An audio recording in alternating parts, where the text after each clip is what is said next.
ourselves,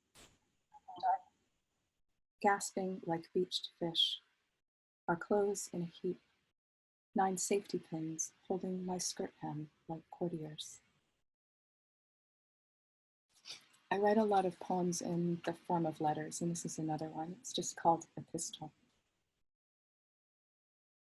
Sometimes I thought of slaughter, of Demeter making winter, that season's angular momentum like stones flying through the air. Sometimes I thought I would die, like when I washed my car and the soap streaks on the windshield looked like the backwash of stars above the barn.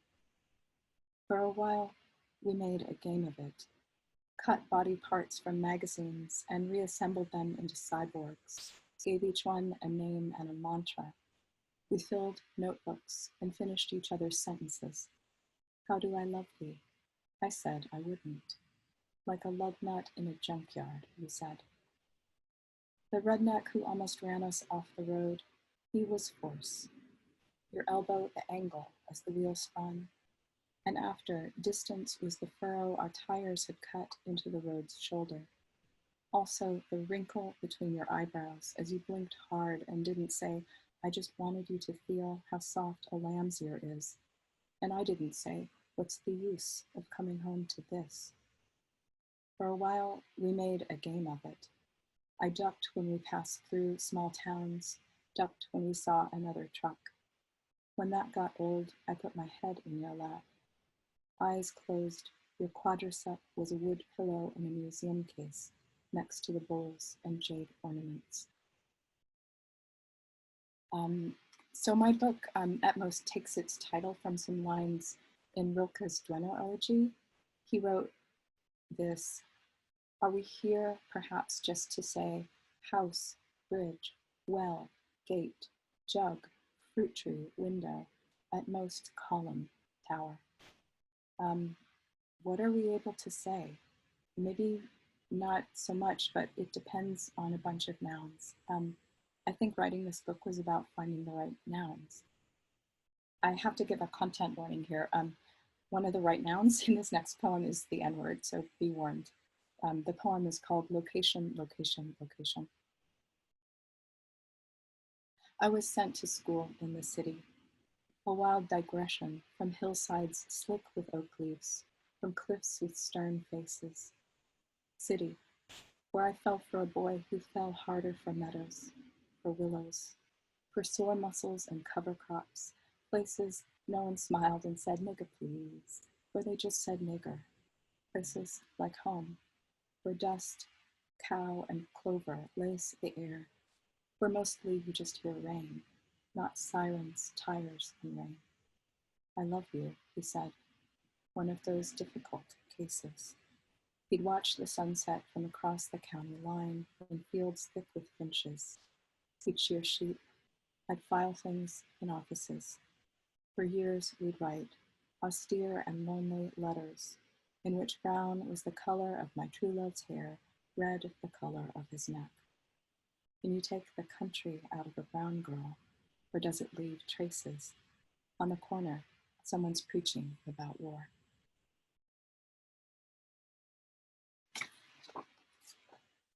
Heat is lost to the sky in sleep.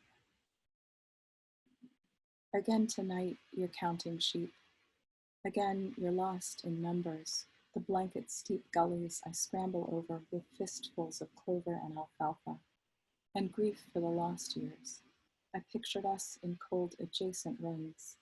Sometimes I followed you, plucked tufts of wool from the barbs of sagging fences, the sweep of wind a bare choir, your voice tremulous, I've promises to break and miles to sleep.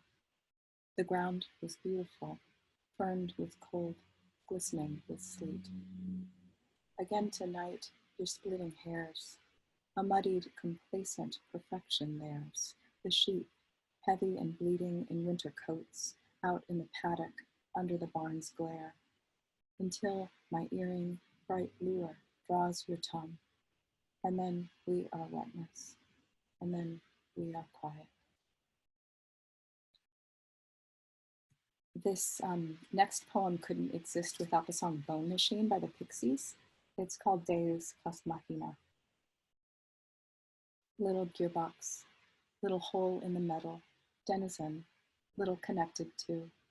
Your chain trailing, throwing sparks, your bones a machine. Tell me something about heaven.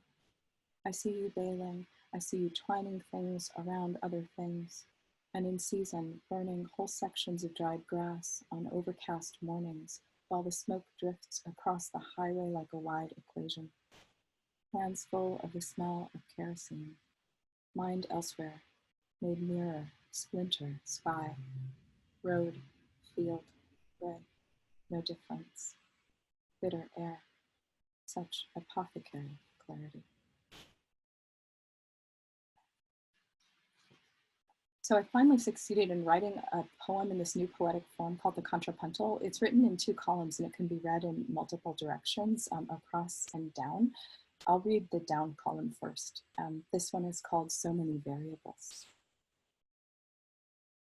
Were I more patient, I'd understand the language of birds, absolution around which all things converge. All things converge like aspen against the sky, and maybe it's a metaphor. Remember that time in the truck bed? I'd call it beauty, the world's primary colors. I'd understand the impossible mooncalf self, dense, invasive between the teeth, like the tongue, like declension, the heart between hammers when you woke me up by laughing.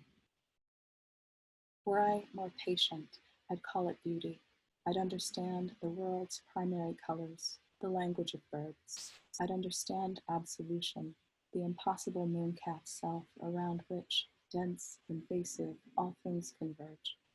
Between the teeth, all things converge, like the tongue, like aspen against the sky, like declension, and maybe it's a metaphor, the heart between hammers.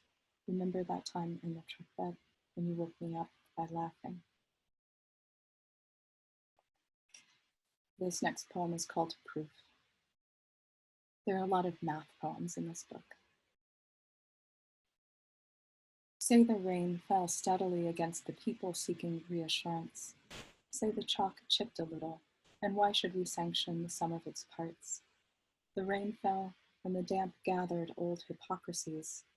Say the light and the room both obviously bent around the large object in the 3rd row, chewing on a pencil for some reason obscure to me. Say we start from here. Part rhymes with heart, and lace with stratagem, and do with I am undone.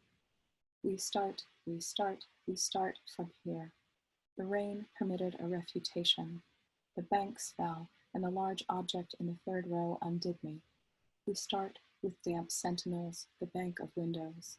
We bend until there's a trickle, then a pool, describe in some detail for the amusement of the rain, the light. Okay, the large object in the 3rd row undid the lace. Say the triangle was damp, thus descent, and around my heart vibrations, impeccable little hooks that bent. I bent, we squeaked, there was a trickle, a problem in metaphysics. Will I be judged? Say we start from here, unbearable red flower. We were weeping, and we were startled by the weeping.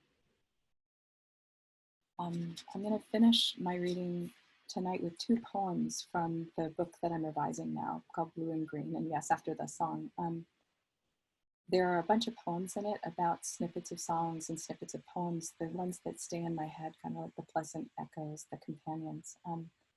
This next poem, called A Story About Longing, it riffs on one of those poem companions, which is William Everson's Little Wince of Delight in the Thicket from his book Tendril in the Mesh that I read when I was in college. A story about longing. I've fastened my voice with a stitch. I've stitched so neatly it doesn't show. I've delighted the stitch with my tongue. I still have a thicket of questions. If the last thing you said wasn't garble, if you'd walked into the woods without speaking, I've thicketed my tongue with yellow thread. If you paused first, as if about to pour. If you walked into the woods, a brook runs through it, little wince of light, little thicket of questions. If your heart were wax, if your heart were my tongue, if a brook runs through it, I fastened some of its fish with silver wire. This last poem I'll read is about names. It's about what they can and can't do, and it's called For Ghosted Girls. We need a new name for the doubt. They say azure here, but blue will do. We need a new name for north, a name for south, a name for this place where the tide rolls out. A name for tales of tall black pots, for button willows and forget-me-nots. We need a new name for lips, a new name for eyes, a name for waking up slowly to the disguise the fog makes. For hills and streets and damp, a new name for lists and listing and listless and why me and why us. Thank you so much for listening. Chai, I love the way that you work music into so many of your poems. And I think music and poetry are, I don't know, very close cousins, or some bear some kind of very deep relationship. Before you read location, location, location, you spoke about nouns. And it occurs to me that no matter how noun-centered a poem is, and no matter how object-centered a poem is, there's always something very personal about it, almost intimate about it, and especially when you hear the poet read. And I think in this time when we're all in isolation, if it's a good day and it feels like sparkling isolation, okay, but we're all longing for connection, and poetry is certainly one of the ways that we can establish that. And so I really want to thank you for providing that tonight for everyone. And for anyone who will come across this in the archive, ideas.berkeley.edu, the site of arts and ideas from the arts and humanities at Berkeley. Chai, thanks so much. Tony, thank you so much. Good night, everybody. Good night.